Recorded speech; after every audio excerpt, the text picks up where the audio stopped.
চাচা পেঁয়াজি বানান, মুড়ি বানান কত বছর ধরে? কত বছর ধরে বানান?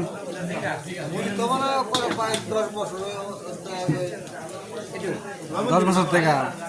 না হলো 50-30 বছর হয়ে যাবে না? আমরা অনেক পেঁয়াজিটা অনেক স্বাদই লাগছে, খাইতে অনেক স্বাদ লাগছে। এরপরে আরো উন্নত হইলে উন্নত কম হয়েছে।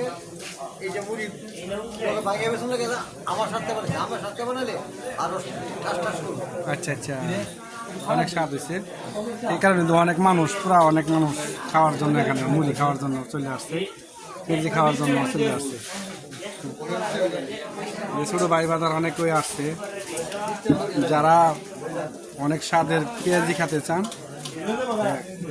চর কাশিমনগর বাজারে চলে আসেন। এখানে অনেক সুস্বাদু পেঁয়াজি ও জালমুড়ি বানায়। ঠিক আছে চাচা, ভালো থাকেন। হ্যাঁ, ওকে, সালাম আলাইকুম।